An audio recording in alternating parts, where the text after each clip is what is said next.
Hey guys, welcome back to my channel. My name is Sandra. I don't usually sound like this, and this is my monthly wrap up. Basically, July was an amazing reading month, but I did get sick and I lost my voice for like all of last week. It was awful, and it's still not 100% back yet. It is currently past midnight. I literally just finished all my assignments, catching up from being behind, from getting sick and all that stuff. It was a struggle, but we're done. We're caught up. I only have 2 more weeks of classes. Technically, this week and next week, my classes end next Friday, which is crazy. Oh my gosh, I just realized that. Okay. Get into this wrap up. I want to talk like endlessly about these books because I had such a good reading month, but I'm going to try to keep it short for the voice. At the beginning, this month was an amazing reading month. Like, I'm so happy with how things went, and I do attribute that to the fact that I did a lot of reading sprints and I tried to make sure that they were at least 3 hours each.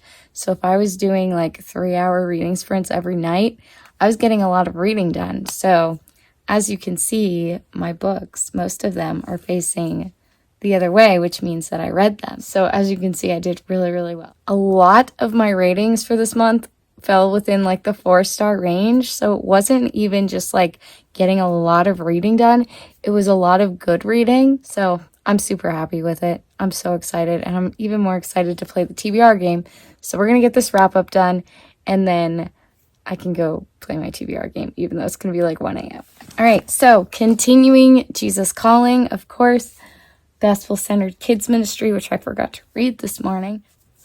I finished reading the red letters in the Bible. Let's go ahead and get into my 12 in 2022. Apparently, July is just the catching up month because I have caught up with all but one of the books that I need to read for the 12 in 2022 reading recommendations challenge, whatever. I read A Tree Grows in Brooklyn, Behind Closed Doors, and Redeeming Love.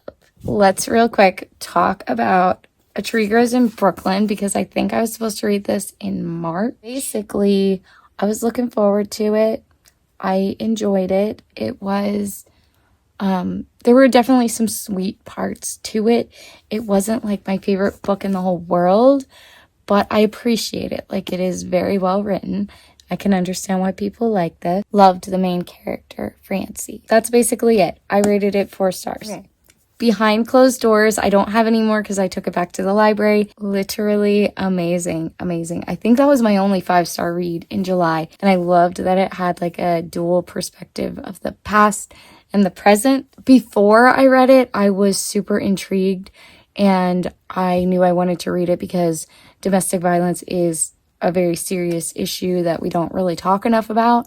But like, I wasn't expecting for it to be such an intriguing book in general. Highly recommend. So then Redeeming Love. I loved this cover. Oh my gosh. It's a long one, but it's so worth it. This is so well written. It's such a good story. So it pulls on your heartstrings. Is that the phrase? I don't know. Amazing. I can totally understand why people love this. It could have been a little bit shorter, in my opinion. Like, there were some parts that I was like, okay, let's go. And there were a couple of things that were like, to me. But overall, fantastic story. And I gave this 4.5 stars. With Bronte Long, I didn't read anything. I really wanted to get back to Jane Eyre, and I still do want to get back to Jane Eyre, but I haven't yet. We'll see what happens in August. For my TBR game, ISIS Exposed. It was just kind of hoping to get through this, and that's what I did. Didn't love it, didn't hate it, but like, it's good to have read. What did I rate it? 3.5. So yeah, like, I recommend reading this, but it wasn't like, yay, I get to read about, these awful people. It just is what it is. But I'm glad to have finished that. If you saw my little free library haul where I got this, I was so excited. And that is why I'm so sad to say I really did not like this. I don't know if I would go as far as saying hate it, but I just didn't like it. I didn't care about the main characters, which is problematic. Starters, I did forget that this is her fiction work. I think if I read her other book, Talking as Fast as I Can, I think I would enjoy that more because it's more like her writing.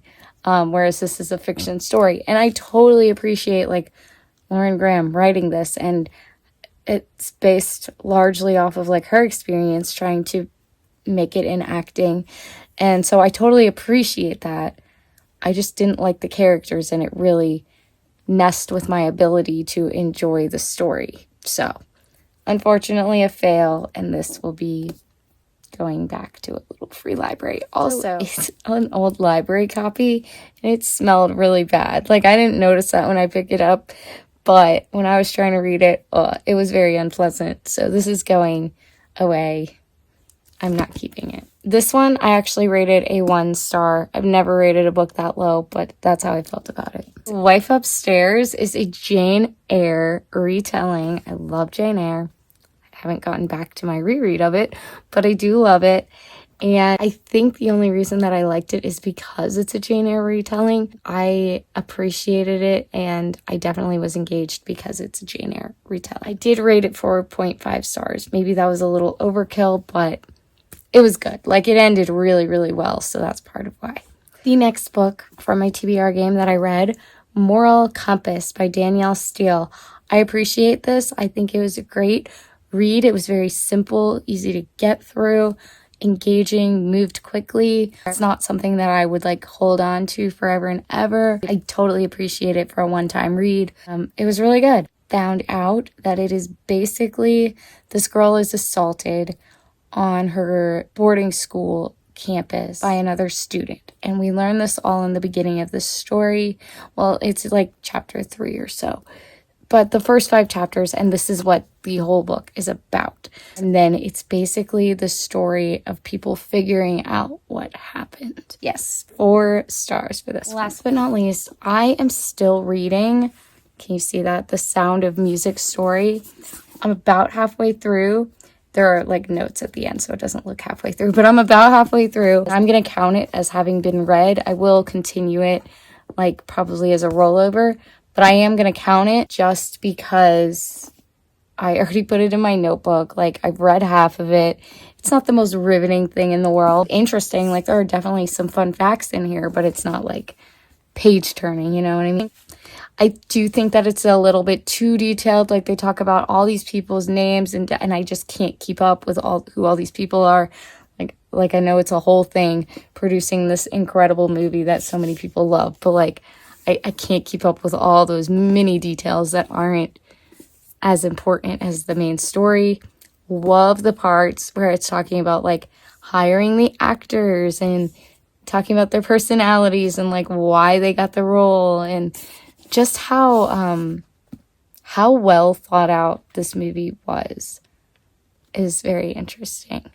But that's about it. Like, I'm not loving it, but I'm not hating it either. Like, I love The Sound of Music, so I am interested to finish this up. Also, there are pictures somewhere in there, and I can't wait to get to them.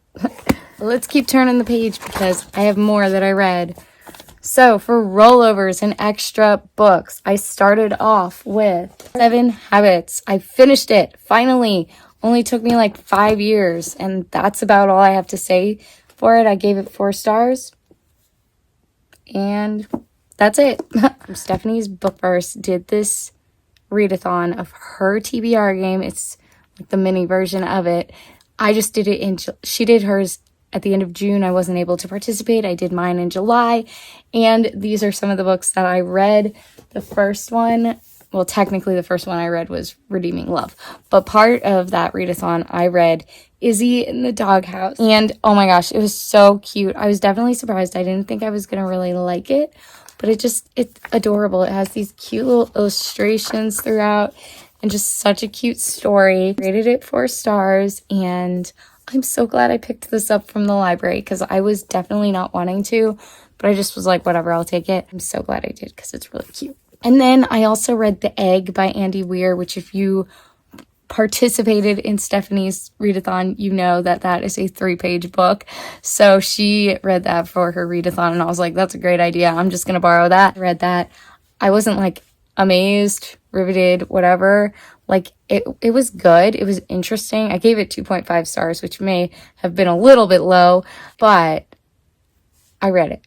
And it counted for another book for the readathon, so that worked out perfectly. Then, once I finished all that, I moved on to my next rollover, which, you can actually see it, it's leaning weird, it was Opportunity Knocks by Tim Scott. I finished this. I had started it. I don't remember when, like a while back.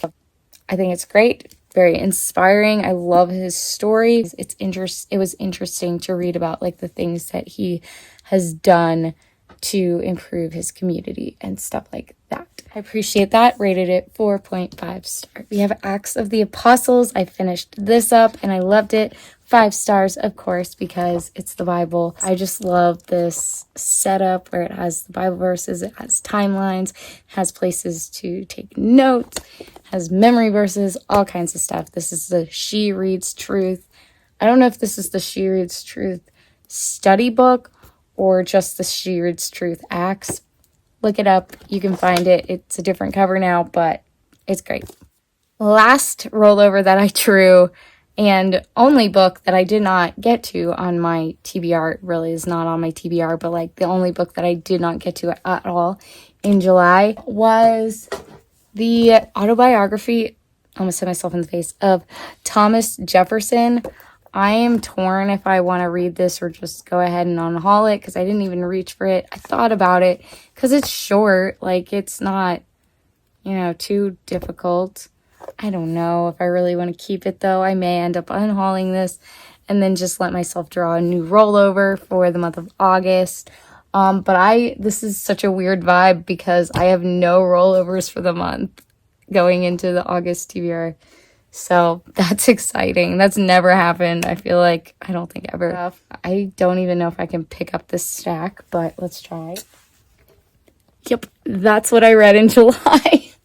Well, except for that book on the top that I just told you I obviously didn't read, and the half of the Sound of Music story. But like, you guys, great reading month. And I do just want to say, like, don't be discouraged if you don't read that much. Like, I usually at best end up reading like 6 books at the most. Like 5's a good month, so this was wild. It was very weird. I don't know that August is going to be as great for reading, but fun fact, August is my birthday month, so I really want to keep things fun, lighthearted.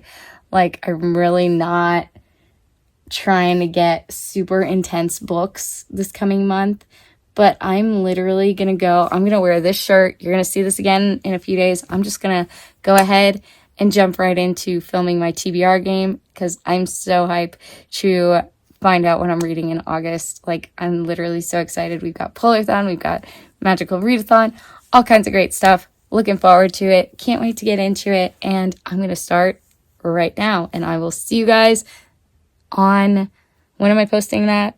Wednesday? Yes. You guys will see the TBR game on Wednesday. So look forward to that. And I will talk to you guys soon. Bye.